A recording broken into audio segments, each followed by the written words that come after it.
Pertama kita mesti ucapin selamat ulang tahun buat Billy Boon. Hari ini ulang tahun. Kita doakan dia panjang umur, sehat, bahagia, tentu terus menginspirasi semua anak-anak muda se-Indonesia. Dan terima kasih juga Bu Yanti dari Bappenas yang memang punya keinginan hati seperti itu. Ya, saya juga semua pembicara. Wah, dan teman saya, Bos Indosat, Pak Alexander. Selamat pagi semua. Assalamualaikum warahmatullahi wabarakatuh. Begini, saya bilang sama Billy Boon, kalau dengerin saya ngomong tok, saya ini udah terlalu banyak ngomong sebetulnya. Nanti yang saya bicarakan tidak sesuai dengan apa yang saudara ingin ketahui.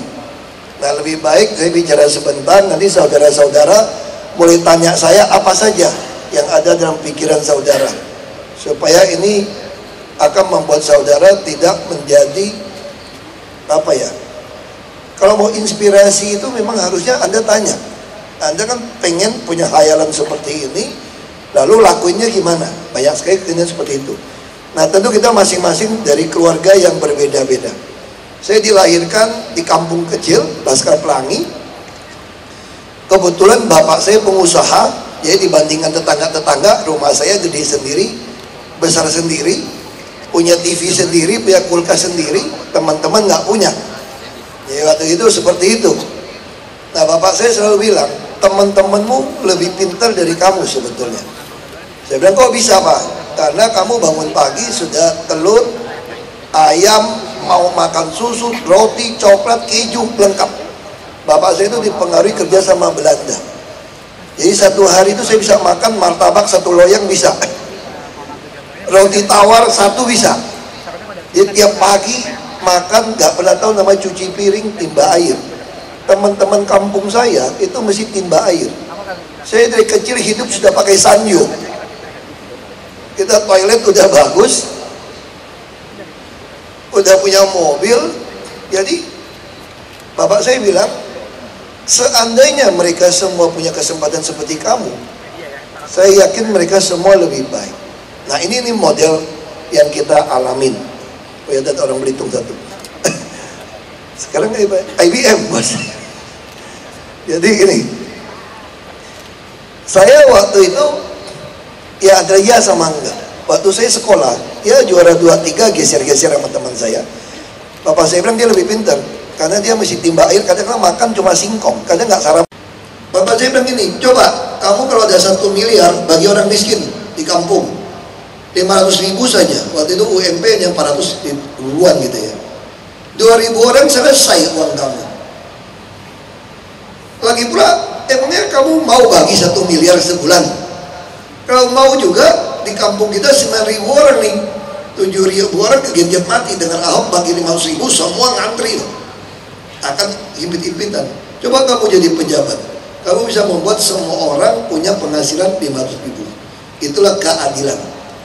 Nah, itulah yang membuat. Tapi waktu bapak saya ngomong, saya nggak gitu mau dengar. Biarin aja lah orang tua ngomongnya nggak.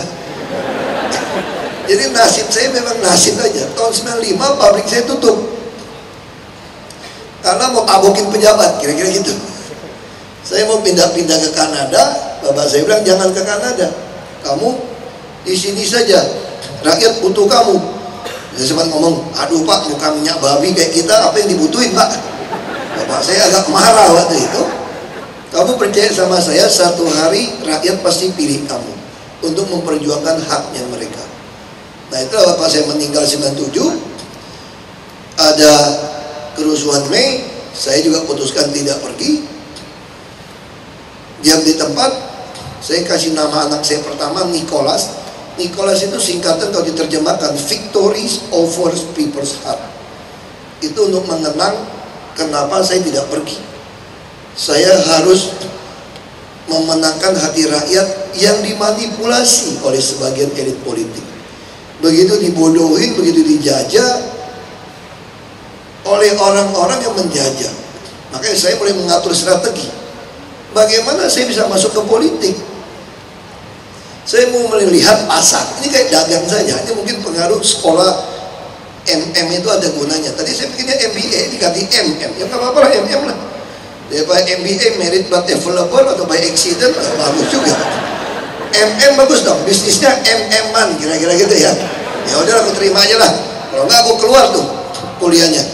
Dulu waktu saya kuliah di Trisakti, sempat geologi mau diganti dokterandes. Serius ini.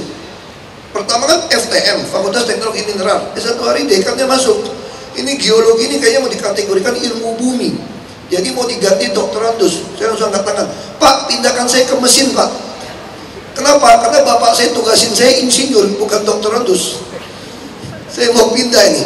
Untung sekarang jadi ST semua. Kalau ST gue kagak kuliah kayaknya. Karena ini pengaruh kampung ini. Insinyur itu keren menurut bapak saya. Padahal IR itu kan injak rem sebetulnya. Itu jangan terlalu cepat. Bapak saya pengen saya dapat IR itu, dia tahu saya dari kecil larinya terlalu kencang. Jadi buat ingetin IR itu injak rem. Jadi apa-apa injak rem. Sampai sekarang teman saya nasihatin saya begitu melulu. Tolong direm ya Hok bicaranya ya, direm. Nanti masalah gitu kan. Oh jadi benar IR injak rem. Jadi itu gelar saya. Nah jadi waktu berpolitik saya membaca situasi pasca reformasi. Rakyat tidak percaya kepada siapapun.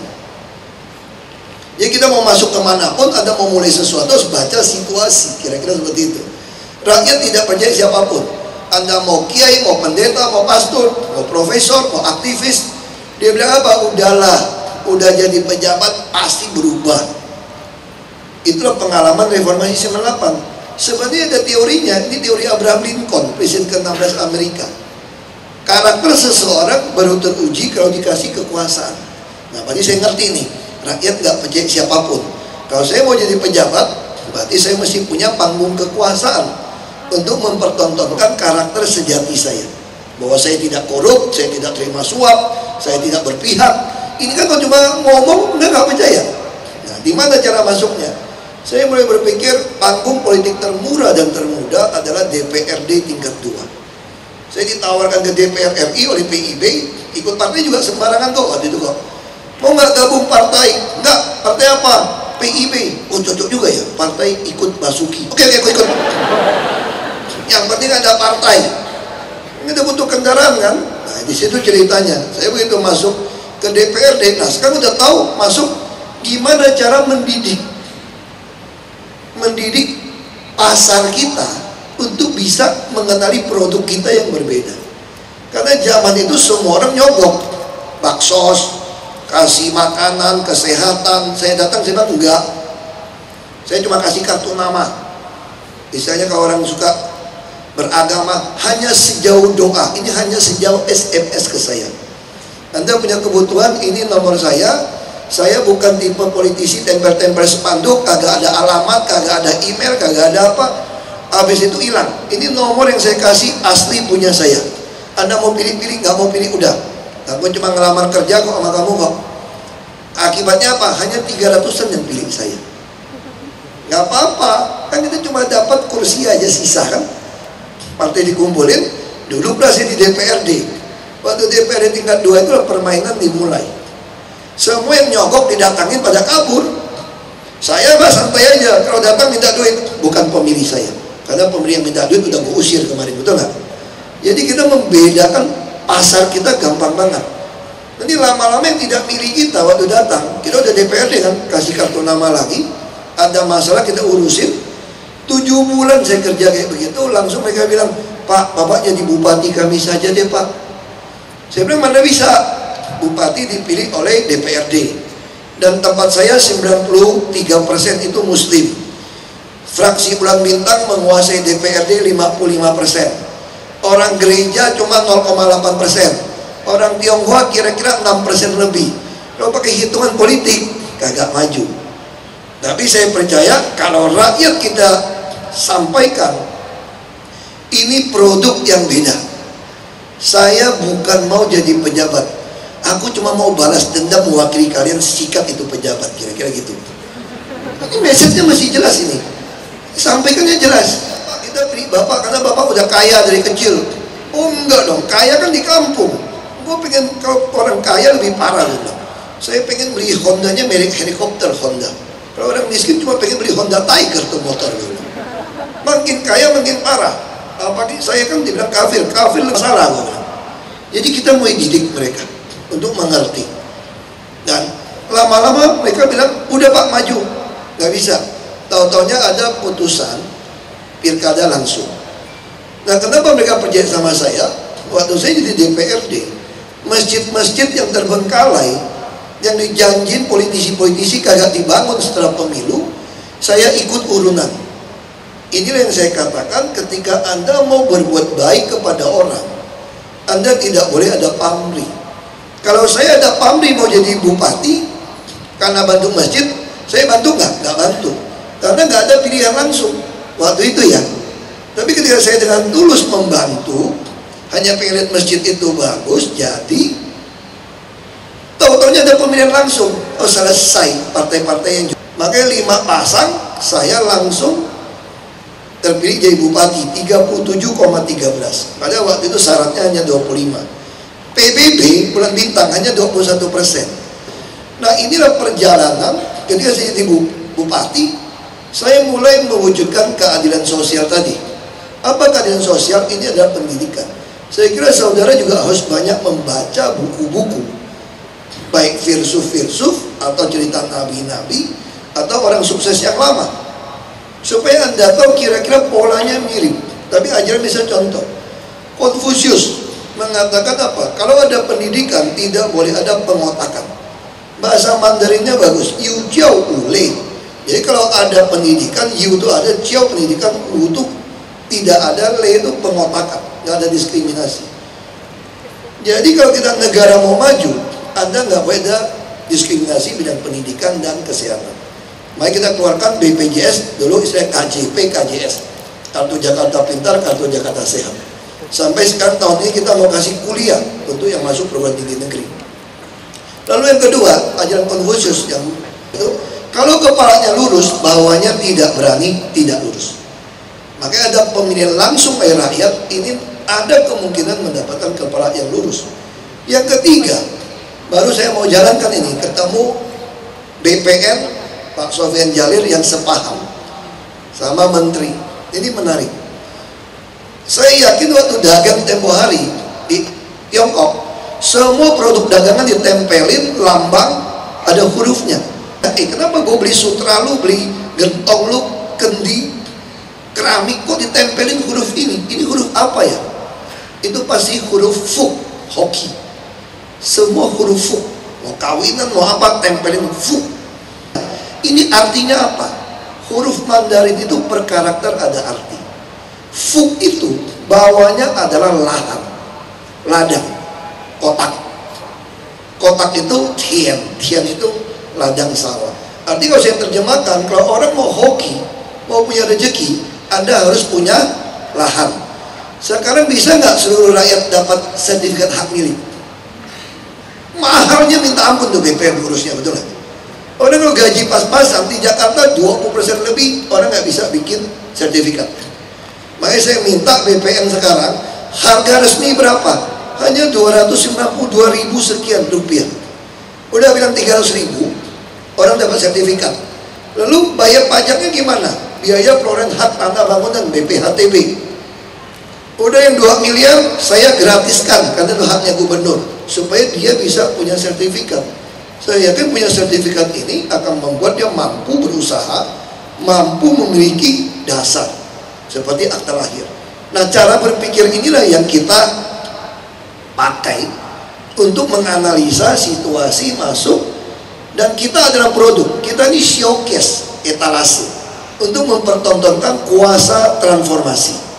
Transformasi bisa terjadi kalau kita ada kepercayaan, kita tahu pasar, tahu situasi, dan kita ada produk jadi model.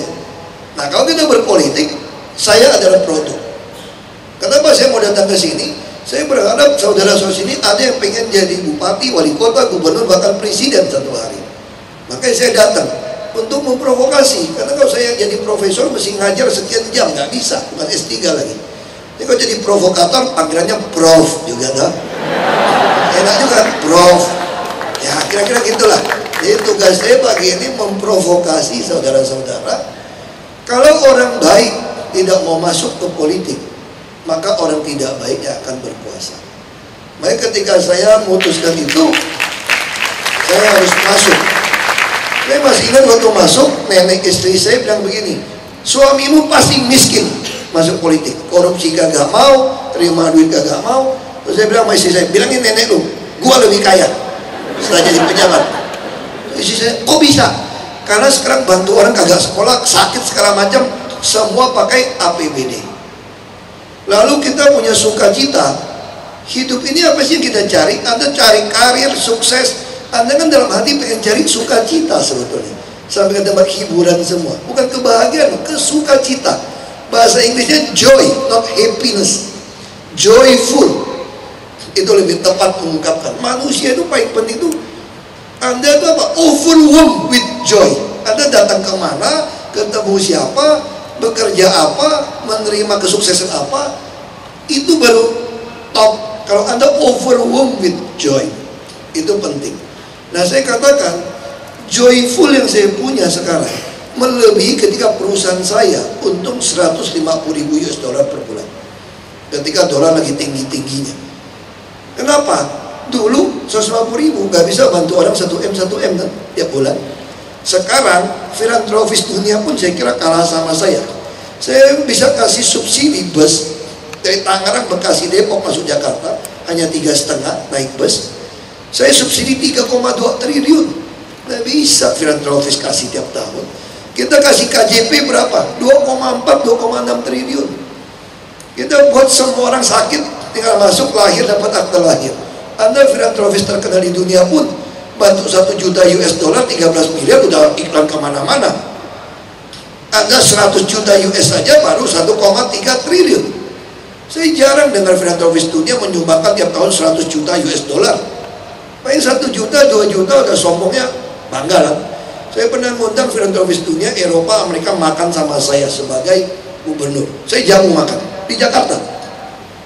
Kita cerita-cerita, itu saya bilang, walaupun uang saya jauh dibanding kalian, tapi donasi saya, kalian kalah sama saya. Itu yang membuat saya merasa sukacita. Dan tabungan saya juga naik terus. Kenapa? Nolong orang nggak pakai duit sendiri, enak kan? Saya kesini saja pakai kijang tuh, bukan kijang saya. Waktu masih kredit tuh punya PT. Ini kijang pemerintah, ganti plat hitam lagi. Nggak pernah ditanyain, bos, STNK habis, bannya botak, mau bayar asuransi, isi minyak, nggak ada tuh kalimat itu. Ya sekali lagi saya berharap saudara-saudara berpikir 2019 mungkin pengen jadi DPRD tingkat 2 dulu ya. Nanti udah jadi karakter teruji, kalian jadi kepala daerah, tinggal nyontek saya gimana bikin e-budgeting yang mengunci maling-maling menyolong duit. Saya kira itu.